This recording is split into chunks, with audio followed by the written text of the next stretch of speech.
ஐயப்ப சொந்தங்கள் மற்றும் மக்கள் அனைவருக்கும் வணக்கம். நீண்ட நாட்களுக்கு பிறகு ஒரு வீடியோ மூலமாக உங்களுக்கு நல்ல செய்தி வந்தது. ஐயப்பஸ்லேருந்து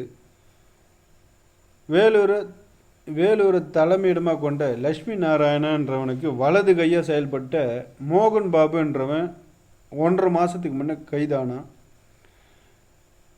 கைதான ஜனார்தன ஜெகனு மோகன் பாபு இன்னும் நிறைய குற்றவாளிகளில் இவங்க மட்டும் கைதாகிருக்கிறாங்க. லட்சுமி நாராயணன் இன்னும் கைதாகாமல் இருக்கிறான். இந்த லட்சுமி நாராயணனுக்கு வலது கையாக செயல்பட்டவன் தான் மோகன் பாபு. முக்கியமான ஒரு குற்றவாளி. இல்லை, பல லட்சக்கணக்கான பாமர மக்கள்னு கூட பாராமல் எத்தனையோ கோடிக்கணக்கான பணங்களை கொள்ளையடிச்சு போயிட்டு லட்சுமி நாராயணக்கிட்ட கொடுத்தான். பாதி கொடுத்துருக்குறான், பாதி பொதுமக்களை ஏமாற்றி அவன் கோடிக்கணக்கான சொத்துக்கள் கொள்ளையடிச்சிருக்கிறான். அதில் முக்கிய குற்றவாளி அவன் மோகன் பாபுன்றவன்.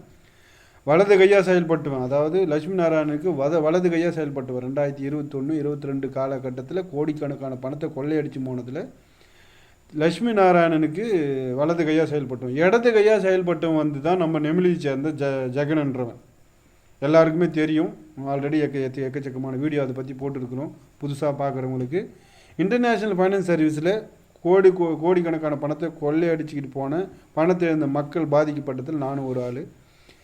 அந்த 1.5 மாதத்துக்கு முன்னே மோகன் பாபு எதிர்த்து பெட்டிஷன் போட்ட ஒருவருக்கு இன்றைக்கி நல்ல விஷயம் நடந்தது. என்னென்னா, அவர் எதிர்த்து போட்ட பெட்டிஷன் இன்றைக்கி வந்து அவருக்கு தீர்ப்பு கொடுத்ததில் அவருக்கு பெயிலே கிடைக்காத அளவுக்கு போட்டிருக்காங்க. அதில் நீதியரசர் முருகானந்த ஐயா அவர்கள் நல்ல தீர்ப்பு கொடுத்துருக்கிறாரு. நீதி வெல்லும் அப்படின்றதுல இது முக்கியமான ஒரு விஷயமாக நடந்திருக்குது. இன்றைக்கி பொதுமக்கள்கிட்ட எக்கச்சக்கமான பணம், கோடிக்கணக்கான பணத்தை கொள்ளையடிச்சு 1ஆம் நம்பர் 420 ஃப்ராடையுமே வெளிநாட்டுக்கு தப்பி போய் அதுக்கப்புறம் அவன் எத்தனையோ வருஷத்தில் பதுங்கி இருந்து அதுக்கப்புறம் வந்து 1.5 மாதத்துக்கு முன்னே கைது ஆகிருக்கிறான்.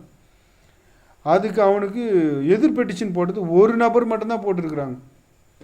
எத்தனை பேர் எது மூலிமா யார் எப்படி போட்டிருக்காங்க தெரியல. ஆனால் இன்றைக்கி திரு நீதியரசர்கிட்டேருந்து நல்ல ஒரு விஷயம் வந்திருக்குது. எதிர் பெட்டிஷன் போட்டு அவன் சப்போஸ் அவன் வெளியே வந்தால் அவன் உயிரோடு இருப்பானே தெரியாது. பொதுமக்கள்கிட்ட அவ்வளோ கோபம் இருக்குது. ஆனால் அவன் எதிர் பெட்டிஷன் போட்டு வக்கீல் அவனை எதிர்த்து வாதாடி அவனுக்கு ஒரு எதிர் பெட்டிஷன் எடுக்க வர வக்கீல்லாம் நினச்சா ரொம்ப வேதனைக்குரிய விஷயமா இருக்குது. கோடிக்கணக்கான பணம் தெரிஞ்சோ தெரியாமலையோ பேராசன்ற ஒரு பெரும் நரக குழியில் போய் பொதுமக்கள் போய் மாட்டி விழுந்துட்டாங்க. நீதியரசர் இந்தமாரி குற்றவாளிலாம் வெளிவிடாமல் இருந்ததுக்கு நல்ல ஒரு தீர்ப்பு சொன்னதுக்கு நம்ம பொதுமக்கள் பணத்தை இருந்த பொதுமக்கள் அனைவரும் அவருக்கு ஒரு நன்றி சொல்லுங்கள்.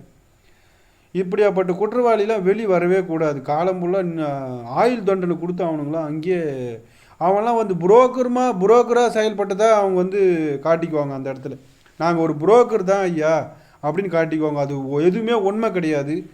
இவனுங்க தான் பொதுமக்களை பிரெயின் வாஷ் பண்ணியோ அவங்கக்கிட்ட அந்த பணத்தை கொள்ளையடிச்சு போய் அவனுக்கு கொடுத்ததுல முக்கிய குற்றவாளி. அதுபோல் எத்தனையோ பேர் இன்னும் நான் பேச ஆரம்பித்தா இன்னும் எக்கச்சக்கமாக என்னோடய இண்டிவிஜுவலாக பிரச்சனை இப்போ போயிட்டே இருக்கும். அதனால் எத்தனையோ பேர் பாமர மக்களை கடனில் வீழ்த்தி எத்தனையோ பேர் இறந்ததுக்கு சமமான முதல் குற்றவாளி ஜெகனு மோகன் பாபு. எந்த நிலை வந்தாலும் பணம் பொதுமக்களுக்கு சேராமல் இவனுக்கு பொதுமக்களுக்கிட்ட சேராமல் பொதுமக்களுக்கே அந்த பணம் சேர்ந்துடுச்சு என்றால் அவங்களுக்கு அப்போ கூட பெயில் கொடுக்கக்கூடாது. ஏன்னா பொதுமக்கள் பணத்தை விட்டு எவ்வளோ நரக வாழ்க்கை அனுபவிச்சிருக்கிறாங்க, இறந்துருக்குறாங்க எத்தனையோ பேர். அவங்களுக்கு ஆயுள் தண்டனை கொடுக்கணும். நீதியரசர் வந்து அவங்களுக்கு ஆயுள் தண்டனை கொடுத்து இந்த பாமர மக்கள் பணத்தை எழுந்தாங்க பாருங்கள், அவங்க எல்லாருக்கும் அந்த பணத்தை மீட்டு திருப்பி கொடுத்து கடைசியாக போட்ட ஒரு 6 மாதத்து போட்ட பணமோ இல்லை கடைசியாக போட்ட ஒரு 3 மாதத்தோட பணமோ நாங்களாம் 1ஆம் மாதத்துலேருந்து 6ஆம் மாதம் வரைக்கும் பணத்தில் 3.5 கோடி பணத்தை போட்டு நாங்கள் மாட்டிக்கிட்டு இருக்கிறோம். ஆனால் மொத்தம் என்னோடய பணம் இழந்ததில் 5,65 லட்சம் ரூபாய். நான் ஒரு தனசேகரன்ற ஒரு நபரால் அதை காஞ்சிபுரத்தை சேர்ந்த தனசேகர், அவர் பேர் நம்ம சொல்ல விரும்பலை. எனக்கு அவர் மேலே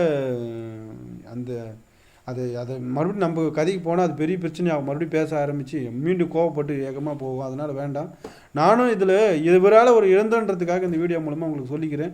அதனால் எல்லோரும் ஒரு பொறுத்திருந்து எல்லோரும் ஒன்று சேர்ந்து இந்த விஷயத்துக்கு நீங்கள் யாரெல்லாம் பெட்டிஷன் போடாமல் இருக்கிறீங்களோ எதிர்த்தரப்பாக நீங்கள் பெட்டிஷன் போட போய் யாருக்கு இன்னும் தைரியம் தெம்பு இருந்ததுன்னா எல்லோரும் போய்ட்டு அவங்களுக்கு பெட்டிஷன் போட்டு இந்த பணத்தை இழந்தவங்க எல்லோரும் ஒன்று சேர்ந்து நின்னா மட்டுமே தான் நம்ம கண்டிப்பாக நீதி வெல்லும், தர்மம் வெல்லும்.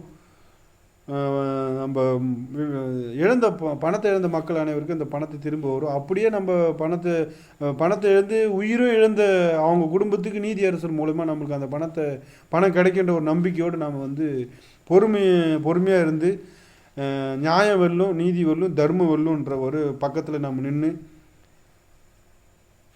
நடக்கிறத நீதியரசர் மூலிமா நம்ம பக்கம் தான் இருந்து எல்லா தீர்ப்பும் வழங்குவார் என்ற ஒரு நம்பிக்கையோடு நம்ம பொறுத்திருந்து பார்ப்போம். இதுதான் நம்ம இந்த முக்கியமான இந்த வீடியோ மூலிமா உங்களுக்கு சொல்கிறோம். இந்த நீதியரசர் அனைவரும் சேர்ந்து நீதியரசருக்கு நீங்கள் நன்றி சொல்லுங்கள். முருகானந்த் ஐயா அவர்களுக்கு நன்றி சொல்லுங்கள். பெயில் யாருக்குமே கிடைக்கக்கூடாது. பொதுமக்களுக்கு அனைவருக்கும் அந்த பணத்தை மீட்டு தரணும். இனிமேல் யாரும் இந்தமாரி ஒரு சம்பவத்தை பண்ணி போய் எந்த வித ஆசை பேர் வழியில் போய் மாட்டிக்காதீங்க.